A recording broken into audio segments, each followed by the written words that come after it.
I took the Port Arthur maintenance call because the museum's separate prison audio tour was glitching and my invoice was already late. I packed a laptop, a fresh SD card, and a little screwdriver set, and my plan was to swap the media unit cell by cell, run a quick test, then be back at the visitor center before the last tour. I was there as a contractor, not a tourist. I told myself it was just wires and speakers and old stone. The ranger at the desk made me sign in like I was about to steal a fucking brick. She kept reminding me the separate prison was closed, but I still had a window before the last group came through. I asked for a radio.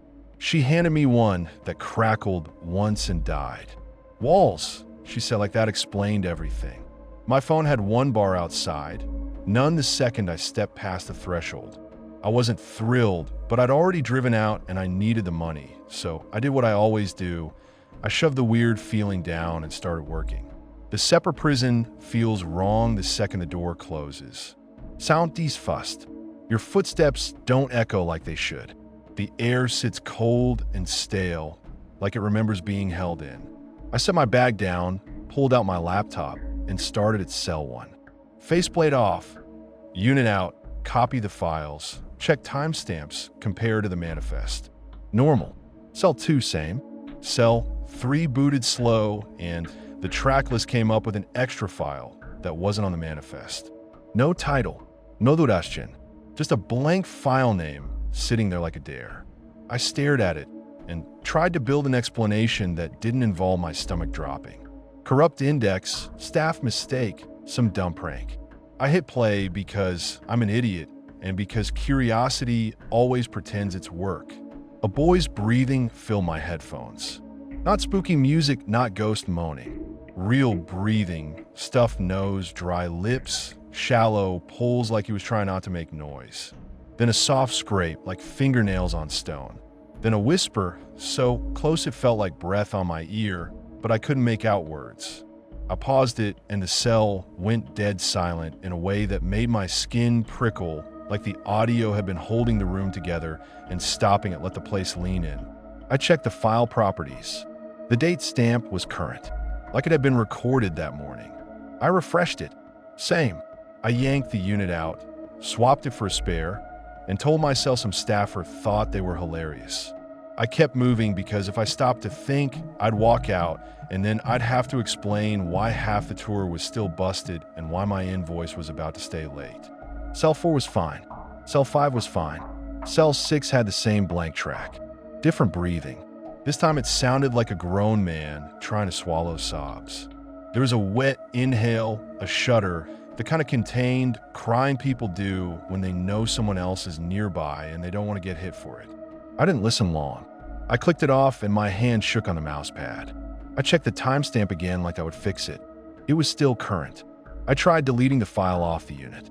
It let me highlight it, hit delete, confirm. The list refreshed. The blank slot disappeared. I rebooted the unit to be sure. When it came back up, the blank track was there again with a new timestamp. Minutes ago, like it had just been recorded while I was staring at the screen. That's when the prank theory started to rot. I moved faster, not because I felt brave, but because I wanted to get to the end and get out without giving the place more time with me. Every third cell had the blank track. Not random, not one-off. A pattern. Cell 9 was coughing that turned into choking. You could hear spit. You could hear someone trying to pull air past something and failing. It cut off hard, like the recorder got dropped or the person just stopped moving. Cell 12 was a woman breathing through her nose, quiet, steady, like she was trying not to cry out. Cell 15 had a thud, and then nothing, just a few seconds of empty room tone that felt thicker than silence. I kept catching myself holding my breath while I listened, like my body was copying them. I hated that. I stopped listening after Cell 15. I still had to confirm the units worked. So I played the normal tour track at low volume, just enough to hear the narration and check the speaker. My hand stayed cold and clumsy. I dropped a screw and it clinked on stone, and that tiny sound made my heart slam like I just fired a gun in a church. I crouched to grab it, and the corridor felt taller, like I'd made myself small on purpose. Halfway down the row, I tried my phone again, lifting it like it was going to magically decide to help me. Nothing. I tried the dead radio. Nothing but a short hiss. I told myself to stop being dramatic and finish the job. Then I stepped out into the corridor to see if I could get even a single bar, and I heard a sound behind me, bare feet on stone. One quick scuff, then stop. Not an echo, not a rat, a human foot shifting weight. I spun so fast my tool bag smacked the wall. Empty corridor, locked doors, no tour group, no staff. The kind of empty that makes you feel stupid for expecting to see someone and terrified because you still heard it. I stood there listening until my ears started inventing things. I wanted to leave right then. I wanted to walk back into the sunlight and laugh it off. But leaving half done would mean coming back, and I couldn't stand the thought of crossing that threshold again. So I did the ugliest, most stubborn thing. I went back in and worked like a machine. Yank, swap, tighten, bolt, test the normal track, move. I didn't put the headphones on again. I didn't look at the blank track if I could help it. I just kept my eyes on screws and brackets in my own hands. Near the end, I ran low on spares and tried one last fix because I needed to feel like I had control. I pulled an SD card, formatted it clean on my laptop, loaded only the official tour audio, verified the files, put it back in. The unit booted. The blank track appeared anyway, time-stamped current. I didn't click it. I didn't even blink. I slammed the faceplate back on and moved on. The last few cells blurred together. My throat felt tight like I'd swallowed dust. My shoulders ached from hunching. I kept stepping quieter without meaning to, like noise was a signal I couldn't afford. When I finally finished, I didn't celebrate. I packed up, walked out, and the outside light hit me like a slap. I made it to the visitor center and tried to tell the ranger I was done and something was wrong with their media library. Nothing came out, not even a croak. My mouth opened and I pushed air and got silence. It wasn't like losing your voice from shouting. It was like the switch was off. The ranger stared at me like I was fucking with her. I tried again, harder, and my throat just tightened and gave me nothing. I grabbed my phone, typed out a messy no done. Units swapped. Weird files keep appearing. An O voice, and showed it to her.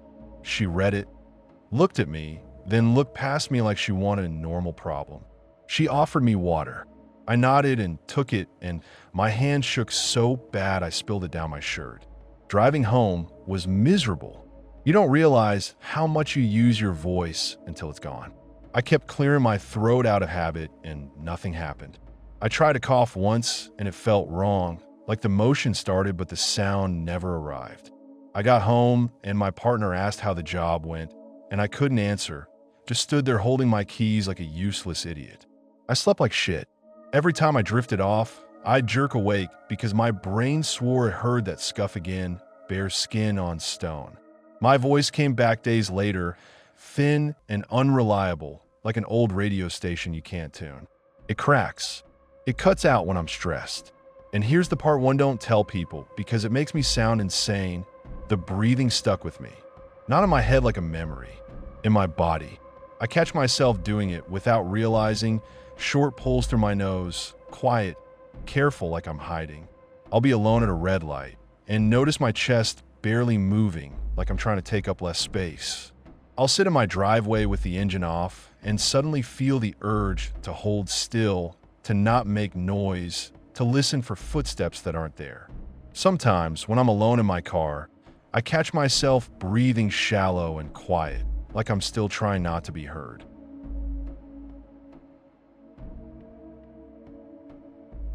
I went to Port Arthur because my gran left me a surname and a rumor. Our family had someone sent there, and I needed answers more than comfort. I packed printed records, a pencil, and a cheap voice recorder, and my plan was to spend the morning in the archive room, match names to ship manifests, then walk the ruins in the afternoon to close the loop. I wasn't chasing ghosts. I was chasing paperwork. Gran used to drop that line like a threat. We've got blood in that place. Then clamp her mouth shut like she'd said too much. If I pushed, she'd get mean about it, like my curiosity was disrespect. After she died, I found a manila envelope with photocopied certificates and a brittle family tree page with my surname circled in shaking pen. It wasn't enough to prove anything, but it was enough to make the rumor feel less like a story and more like an unpaid debt. I took the ferry over with tourists and school groups, listening to people joke about ghosts, and I wanted to tell them to shut the fuck up because I wasn't there for a thrill. I was there for a name. The archive room was quiet in that clinical way, like a dentist's waiting area for history. The woman behind the counter didn't do the cheerful museum voice. She looked at my folder, looked at me, and slid a laminated rules sheet across like I was about to ruin something. No pens, no bags on the table, gloves for the old volumes, no flash photography. I nodded, tried to act normal, and asked for the convict register and any ship manifest tied to my surname. She typed, disappeared into the back, and returned with a heavy book like she was carrying a sleeping animal. She set it down, put on gloves, and pushed a box of gloves toward me without smiling. Pages full of names, ages, offenses written like they were jokes. Some were neat, some were cramped, but they all had the same cold rhythm. Name, crime, sentence, notes. I started flipping slow, forcing myself to breathe. I turned my phone face down so I wouldn't see stupid notifications. I clicked my cheap voice recorder on because my hands were already shaking and I didn't trust myself to write straight. I'm looking for a specific entry. I muttered into it, feeling ridiculous, but it kept me moving. Then I found him, a boy 13, same surname as mine. Sentence for theft. Notes in a margin about work party and obedience. I went cold in that quiet, sensible way that means your body already knows the story and your brain is catching up. My mouth dried out. My fingers tightened on the page until the glove squeaked. I asked the archive lady if there was anything after that entry. Transfer notes, infirmary logs, burial lists, anything that said where he went. She didn't look up from her screen at first. Records are incomplete, she said, like it was a weather report. I asked if incomplete meant lost or never written. She sighed, finally looked at me, and I could see the switch flip from helpful to guarded. She leaned in, tapped the margin note with a gloved finger, and said flat, "That's what it says.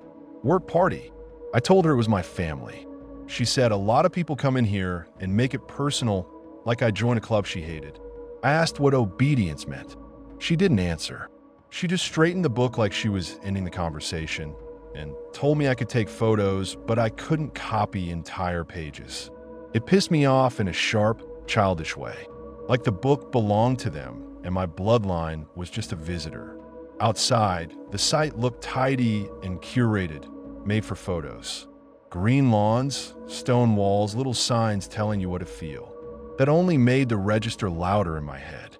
I walked past the separate prison and couldn't stop imagining a kid in a hood, forced to sit silent until his thoughts turned on him. I tried to read the interpretive signs like a normal visitor, dates, policies, architecture, but my brain kept rewriting them into commands. Sit still, shut up, don't flinch. I walked past the workshops and saw small hands doing adult labor until the bones learned the wrong shape. I knew I was projecting, but once you've seen 13 in ink, you start seeing children everywhere. I flagged down a staff member and asked where children were housed. He gave me the rehearsed answer, polite and distant, all historical context and interpretation. I asked again, with the name on my tongue now, and his face tightened. He told me to stop making it personal. That phrase hit like a slap. I said, "How is it not personal?" He went defensive instantly, like I'd accused him of hiding bodies. He started talking about visitor conduct and appropriate channels. I asked him, straight, if there were unmarked graves for boys. His eyes flicked around like he didn't want other tourists hearing it. He said, "We don't speculate," and then, colder, "You need to respect the site." I laughed once because it was either that or scream. I told him respect goes both ways. He told me if I wanted details, I should email the research team and stop harassing staff. Harassing, like I'd cornered him in a parking lot.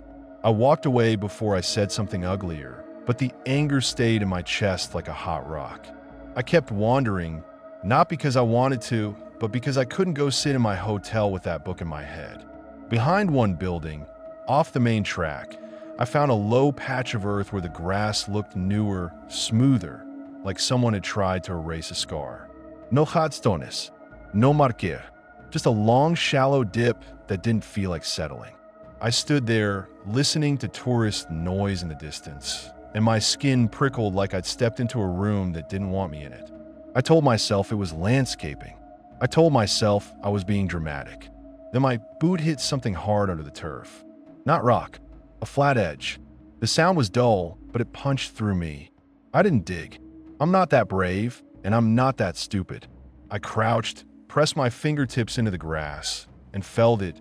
Old timber, straight buried shallow, like the top of a box. Not a root, not a random plank.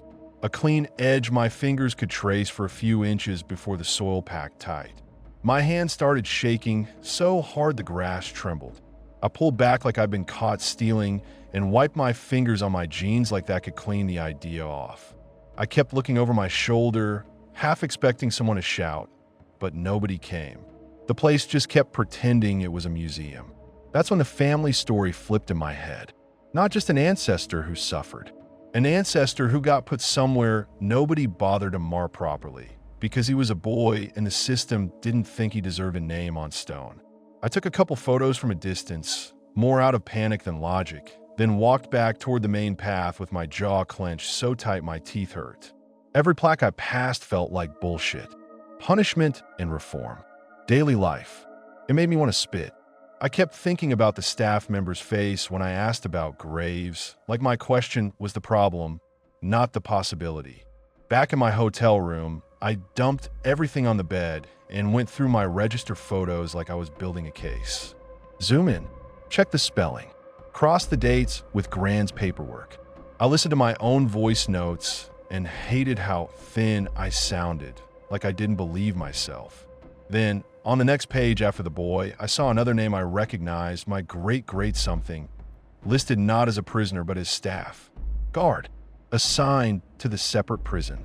I stared at that line until my eyes watered. Victim on one page, my bloodline wearing the other uniform on the next. It wasn't a ghost story. It was a ledger. It was proof that our family didn't just get eaten by the machine. We helped turn the gears. I went back the next morning, not to dig, not to make a scene, just to stand in front of the separate prison and let the math land properly.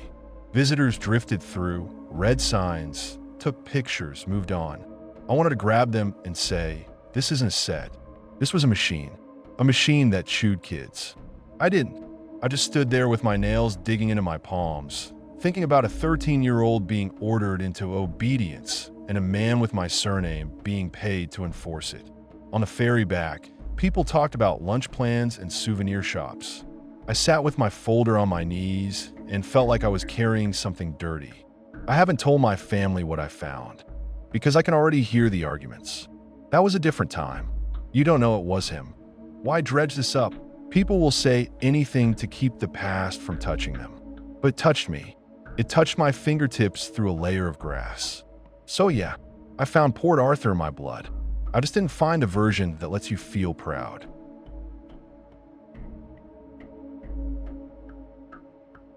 I took the overnight cleaning shift at Port Arthur because night rates were higher, and I figured a museum full of tourists by day would be harmless by night.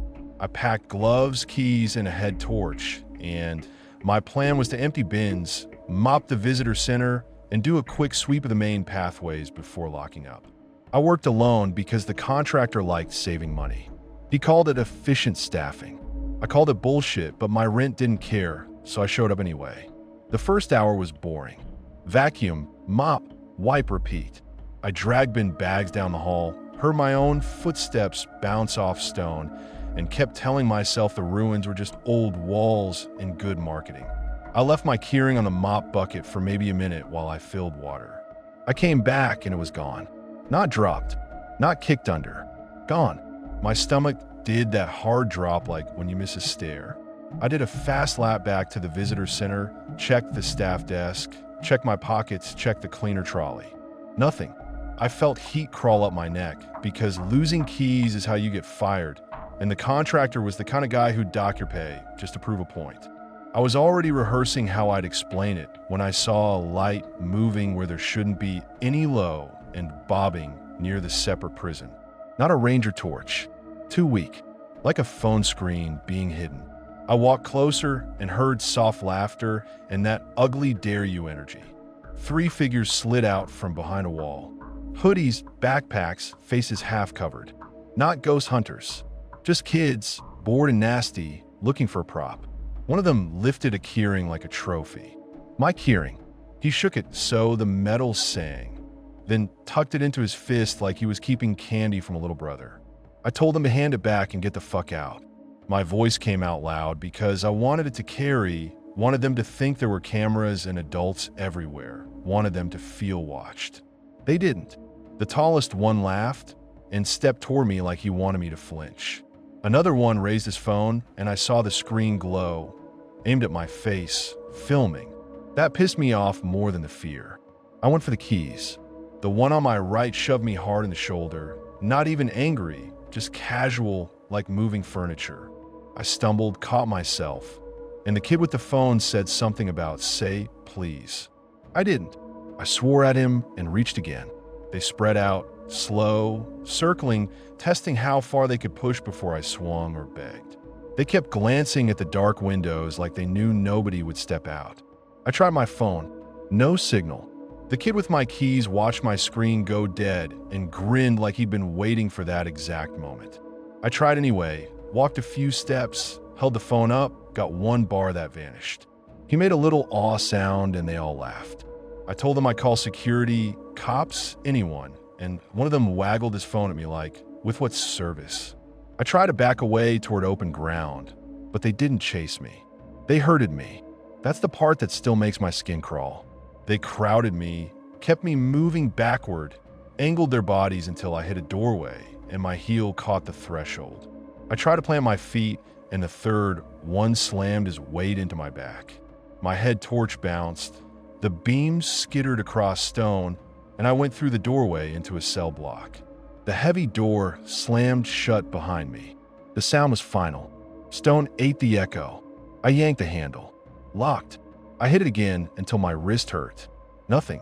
Outside, they laughed, and their footsteps retreated like they were proud of themselves. I shouted until my throat went raw and got nothing back, but my own voice coming back weird and flat. Then the silence dropped in, thick like the building was holding its breath. My head torch beam swept across the walls and caught scratches old, one's tally marks, names, little rage messages carved into stone by people who had nothing else left. I'm not a spiritual person, but being trapped in that room made my skin crawl. The air was cold and damp and smelled like brick and old piss. I tried the door with my shoulder. It didn't flex. I kicked it once and pain shot up my shin because I basically kicked a wall. I swore and limped in a circle, furious at myself for acting like a movie idiot. I forced myself to stop wasting energy. Panic makes you stupid. I took slow breaths and started searching instead. I checked corners, hinges, anything that looked newer than the rest. I slapped the walls like there might be a hollow spot. I listened for voices. Nothing. In the back of one cell, a rusted panel sat crooked, like someone had lifted it before and never bothered to line it up. I jammed my fingers under it and ripped. Jagged metal sliced me, and I hissed, but came free. Warm blood ran into my glove and made the grip slick. Behind it was a maintenance hatch, tight and ugly. I didn't think. I squeezed through. The crawl space stank. My shoulders scraped stone, my knees slid on grit, and my head torch made the bricks feel even closer. I crawled on my elbows, swallowing that stupid throat-tight panic every time the space narrowed. Halfway along, the tunnel pinched, and I got stuck for a second chest pressed, arms pinned, and my brain went blank with pure animal fear. I pictured the kids coming back, opening the panel, laughing while I couldn't even turn my head. I exhaled hard, wriggled, and tore my sleeve getting through. Then I felt cooler air and found a loose board. I shoved it up and climbed out behind a storage shed, filthy and shaking like I'd crawled out of a drain. I stood there hunched over, hands on my knees, sucking air, try not to puke, try not to cry, try not to run back in and smash every window I could reach just so somebody would finally notice. I ran to the visitor center and slammed inside and went straight for the alarm panel. I hit it. Nothing screamed. No siren, no lights, just a polite beep and a screen asking for a code. I mashed buttons anyway, because anger needed somewhere to go. I dragged up the security monitor with bloody fingers. The cameras showed nothing. No doors forced. No motiontrillos. Empty paths, empty walls, the whole site sitting there calm and perfect. I rewound and watched myself mop, watched myself walk out of frame. Then the feed hiccup, just a tiny skip, and then it was me again like nothing happened. 2 missing seconds, clean cut. It felt like the place had edited the night and cut out the part where I mattered. I grabbed a radio from the desk that I've been told barely works and yelled into it anyway. Static. I tried my phone again. Nothing. I tried the landline. It rang out like nobody had ever been on the other end of it. I sat under the fluorescent lights until morning because I wasn't going back out. Every little creak made me jerk. I kept picturing those kids' hands on my keys, the way they moved like they'd done it before. I kept thinking they'd come back and open the door just to see what I'd look like after an hour in there. When staff arrived, I looked like a mess and I didn't care. I told my supervisor what happened as soon as he walked in. He stared at my hands and said, "Don't cause drama." Like I'd spilled coffee, not gotten locked in a cell. I snapped and told him 3 trespassers stole my keys and trapped me, and he needed to call security and police. He said paperwork would make the client jumpy and asked if anything was damaged. I said I was damaged. He rolled his eyes and told me to wash up before day visitors saw me and started asking questions. I told him he could go fuck himself, and that was the closest I came to quitting on the spot. He reminded me I was casual and easy to replace. Like that settled it. I hated how much he was right. Later that day, my hearing was back on my hook, clean and dry, like it had never left. Nobody mentioned it. Nobody acted surprised. I picked it up and felt the weight was wrong. 1 extra key hung on it old style, heavy iron, no label. Not shiny, not cut like the others. Just there like it had always belonged. I took it to the office and asked what it opened. Nobody claimed it. Nobody wanted it. The ranger glanced at it and went stiff, then said he didn't recognize it and slid it back like it burned. My supervisor told me, again, to stop being dramatic, like that was the whole problem. I asked him how my hearing came back clean when I've been working with dirty water all night. He said maybe I was confused and had it the whole time. I knew then I'd get nothing from anyone there except a pay slip and a shrug. I quit nights a week later. The contractor said I was replaceable, and he wasn't wrong. But I kept the keys because they were mine, and because returning that iron one felt like handing it back to the place. I tried to toss it twice. Both times I ended up digging it out of the bin like an idiot, heart racing, like I'd thrown away something that was going to come looking for me. I still have it. I hate that I still have it, because some nights I catch myself turning it in my fingers like a habit, and I know exactly what that means. They didn't just lock me in. They taught me to carry the lock around afterward.